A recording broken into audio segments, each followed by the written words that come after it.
Саламатсыздар ма? Бүгін біз праваға онлайн заявка жіберуді үйренетін боламыз.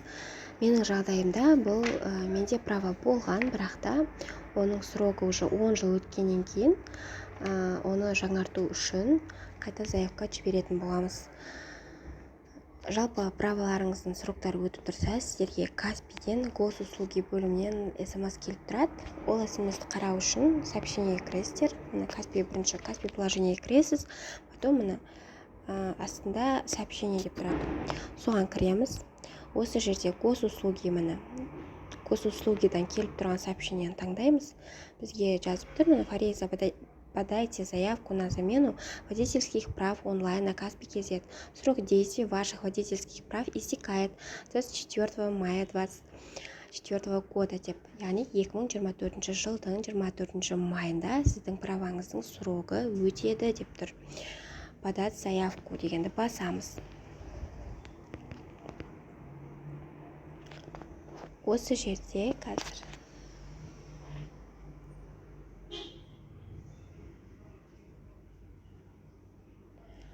замена водительских прав на Каспий.кз. Бұның жаңағы тиімділігі дейді. Подача заявки онлайн. Не нужно сдавать экзамен. Рассмотрение заявки за 1 час дейді. Яғни онлайн бересіз, және де экзамен тапсыруды қажеті жоқ. Рассмотрение заявки дейді, яғни 1 сағаттың ішінде жауап келеді дейді. Как это работает? Добавьте вашу фотографию, яғни суретіңізді қойыңыз дейді. Оплатите госпошлину дейді. Госпошлинаны төлеңіз дейді. Водительские права появятся в разделе цифровые документы. Заберите водительские права из ближайшей спецзоны. Сіздің егер осыларды жасағаннан кейін, сіздің водительские праваңыз сізде Каспий.кз цифровые документы бөлімде сақталып тұрады дейді, және де оны құжат түрінде соннан барып алып кетесіз. Ең жақын соннан барып ала қоясыз деп жазып тұр. Одан кейін мында популярный вопросы, яғни көп кездесетін сұрақтарға жауап берген екен. Ал олай болса, подать заявку.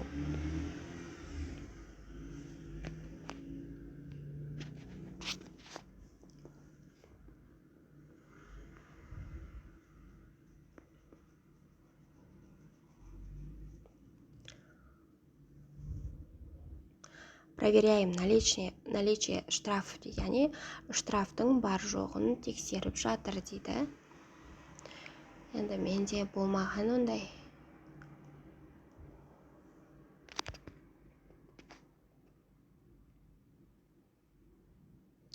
Добавьте фотографию, дейді, которая соответствует требованиям ниже. Белый фон, без тени на лице, взгляд в камеру, без улыбки, дейді. Без головного убора, яғни артыңызда әппақ фон болғаны дұрыс дейді. Ешқандай көлеңке түспеу керек бетіңізге дейді. Және де көз жанарыңыз камераға тіке қарау керек. Күлудің қажеті жоқ дейді. Және де басыңызда ешқандай жаңағыдай заколка, анау-мынау, головной убор, орамал деген сияқты болмауы керек дейді. Ал енді таңдап көрейік. Добавить фотографию. Доступ к фотографиям, чтобы вы могли отправлять фото. Чтобы вы могли отправлять фото, требуется доступ к галерее дейді. Яғни галереяға өтіңіз деп тұр. Қазір біз галереяға өтіп, керекті фотоны таңдаймыз. Мына біз галереяда менде фото болды, соны таңдадым. Егер де сіздерде галереяда арнайы фото жасап қоймаған болсаңыздар, онда камерадан түсіп, сразу осы моментте түсіп қойсаңыздар болады сразу осы жерде. Распишитесь в окна ниже. Ваша подпись появится на новых водительских правах дейді. Осы жерге жаңағы қолыңызды қойыңыз дейді. Кәдімгідей подпись, қол қоясыздар.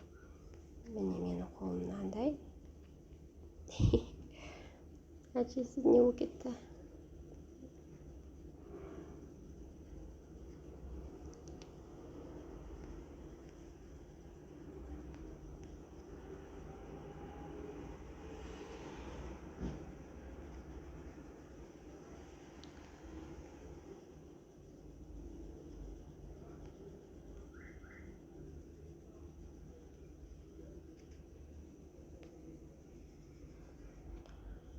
осылай кете берсін ба?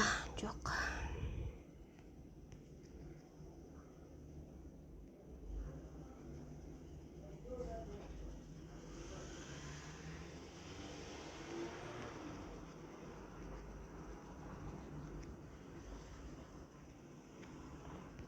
Менде негізі қолым мынандай, қолымды ұмытып қалған ба немене?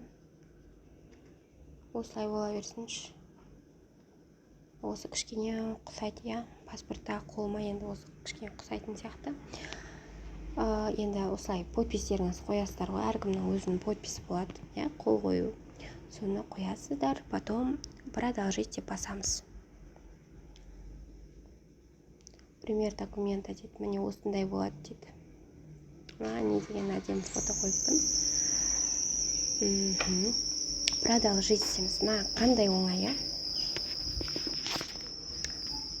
Продолжить.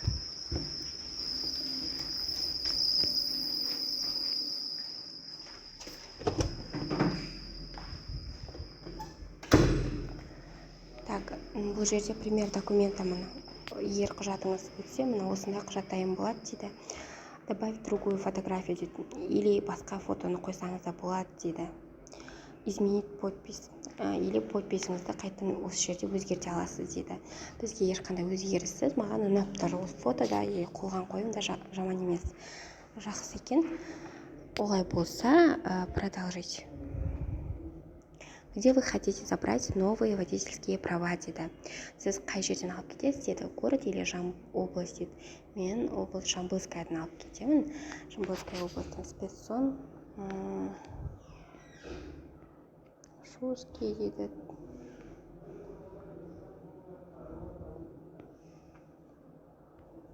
Мына жақта Жамбылский областың сондары, жақын сондары дейді.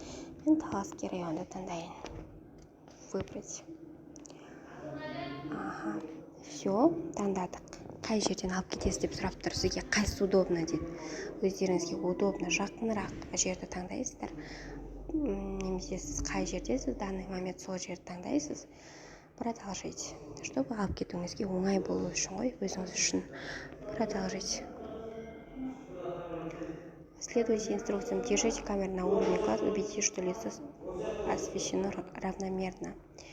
Видеоверификациядан өтіңіз дейді. Қазір видеоверификациядан өтіп алайық. Видеоверификациядан өттік. Подпишите документы дейді. Бланк на выдачу водительского удостоверения. Подписать документы. Подпишите документы деп тұр. Яғни документке қол қойыңыз дейді. Бланк на выдачу водительское удостоверение. Жаңағы водительские праваны алуға баратын бланкқа қол қойыңыз деп тұр. Подписать документы. Ух ты. Оплатите госпошлину. Замена водительских прав 4615 теңге дейді.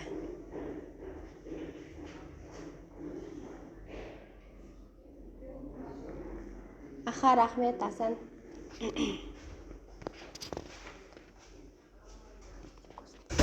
Рахмет. Оплатить 4615 теңге. Бұл жаңағы енді ауыстырғанға ғой, праваны уже менде срок өтті, ауыстыру керек. Сол сияқты ғой. Например, паспорт ауыстырғанда да ертерек алу үшін 1500 теңге төлесеңіз, например, бір аптада жасап береді деген сияқты ғой. Ал мұнда өзі осындай госпошлина тағайындалған екен. 4615 теңге. Оплатить. Думаю, просто превышать остаток на счете. Ой, ақшаңыз жетпейді деп тұр менде.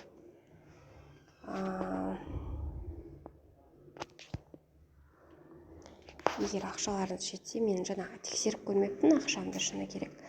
Ақшаларыңыз жетсе, уже сіздерге уже нетіп қояды ғой. Сонда естеріңізде болсын, маған мысалы мынау жаңалық болды. Қанша теңге деді? 4001 теңге. 4615 па, сондай теңге болған екен. Менде қанша теңге қалған? 2000 теңге қалған екен. оказывается содан кейін жетіп тұр екен. Сол ақшаңыз жетсе уже төлеп жібересіз, уже праваңыз бұйыртса дайын болып тұрады ғой. Енді мен бұйыртса тағы ақшамды толықтырып голдқа, потом қайтадан правамды рәсімдеуге жіберемін. Пайдалы болса өте қуаныштымын осы видео. Коммент қалдырыңыздар, сұрақтарыңыз болса сұрақ қойыңыздар. Келесі видеода жолыққанша.